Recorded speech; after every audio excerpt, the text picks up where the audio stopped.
Okay, so the Reddit user behind the Trump CNN body slam video is apologizing, and not just for the video. There was offensive content in this man's kind of whatever, locker box of Reddit and his website.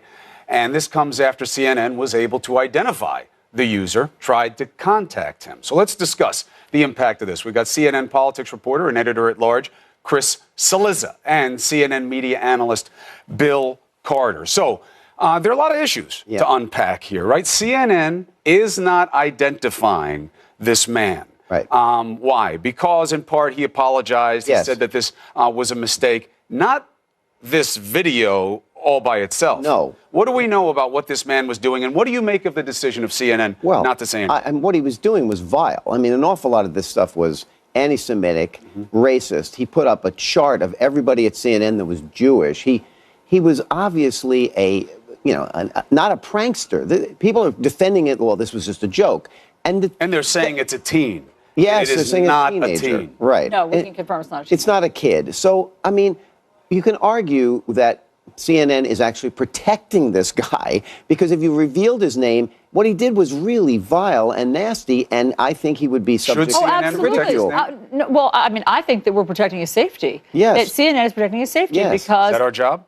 It's not our. It's not the job, but I mean, the sequence is interesting. The sequence is interesting. He apologized supposedly before CNN. He contacts then CNN, but he probably had heard or sensed that he was about to be found out. Yeah.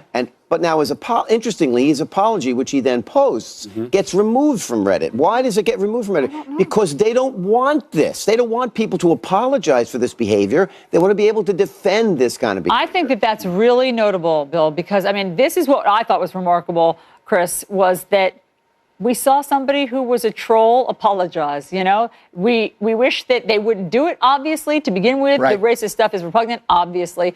But it went to the next level where some humanity snuck in accidentally somehow. And here's what... Maybe it wasn't accidental. Well, look, I mean, it snuck in, okay? However it got there, all right? And so here's what he said. Let me read it. I would also like to apologize for the posts made that were racist, bigoted, and anti-Semitic. I am in no way this kind of person. I would never support any kind of violence or actions against others simply for what they believe in, nor would I carry out any violence against anyone based upon that or support anyone who did. One more thing, Chris, before I let you speak, because this is important. He talks about his own motivation.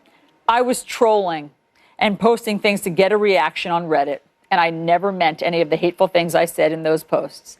This is our world. Yes. People are doing this for sport and fun, and I think that when somebody apologizes, it's just a moment that we should note. I think worth noting as well, though, there's a difference between apologizing and sort of being broadly forgiven for doing something that was not a one-off, as we've talked about before on the show today. This was not a one-off, Bill notes. I mean, he had done things like this in the past. I think it is a wider lens into a number of people who, and I take him at his word here, who do not understand, and some people do understand this, but who do not understand that doing things on the internet for and about people have real implications. Yes. That, you know, you can't just do this stuff and say, like, oh, I never knew it would hurt anyone. I mean, it's like going on television and attacking someone ad hominem and saying, oh, why would anyone be offended by that? Do people watch television? I mean, you know, that's the...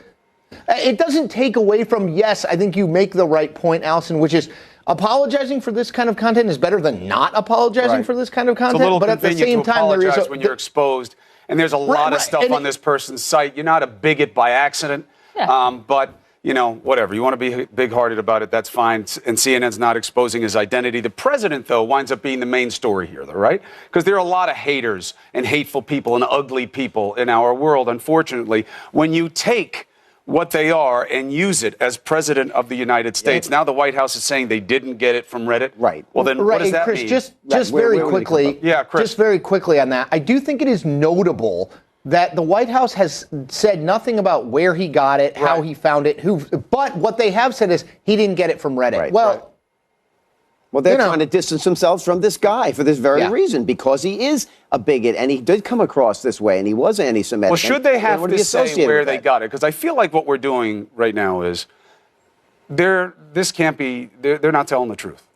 But let's leave it alone because we got more important things to talk about. I don't think you can ever surrender high ground on the truth because let me tell you something. The White House won't surrender it if they have it on the media, and they shouldn't. But we don't know if they're telling the truth. We just know they're not being transparent. We know they're not being transparent. Don't they have to answer the question? Well, because if they didn't get it from Reddit, fine. Where'd you get it? They don't.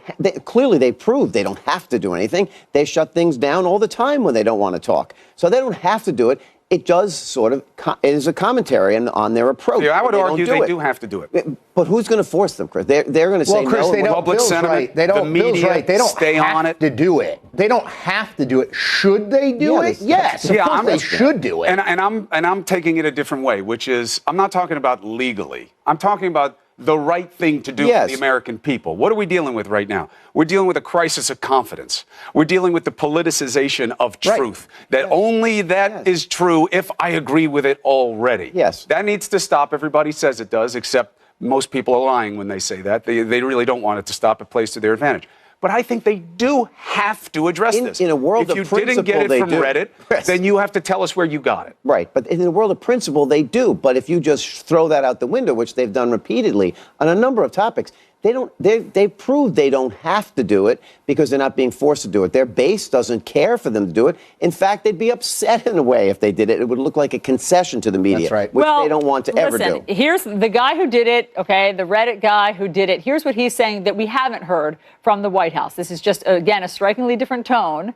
Now that it's all come out, here's what he's saying. The meme was created purely as satire. It was not meant to be a call to violence against CNN or any other news affiliation. I have the highest respect for the journalist community, and they put their lives on the line every day with the jobs that they do in reporting the news. I know you're laughing. He didn't have to say this. He didn't have to say it. No, he didn't. But to me, this is the reason they take it down. They don't want people saying that. Sure, that's different. Why is the Reddit moderator taking it down? I think that's gross. They don't want down. But you don't think that it's out of convenience that this man is apologizing? I don't care. Well, I think that the words are nice to hear, and it would be nice to have the White House say that they understand there are consequences to showing violent words satire. Matter. Words matter. But saying fake news or particularly any when the ugly 33 things like million that, this isn't just trolling, is all I'm saying. And I think you got to be quick to forgive somebody who's coming forward out of convenience because they're worried about being exposed. Don't forget, there's a trade here. I'm going to be really apologetic. Yeah. Don't expose me. I understand, but I don't give him credit, but the statement is worth crediting. Yes, the statement I think is worth crediting, and also I just am encouraging this tone. I just want to encourage the tone. If you do something wrong, it's okay to apologize after doing something that was repugnant publicly. I just don't think you're a bigot by mistake. That's all. Yeah. All right, on that note, Chris and I have talked a lot, so you guys didn't get a chance to. Thank you very much, Bill and Chris.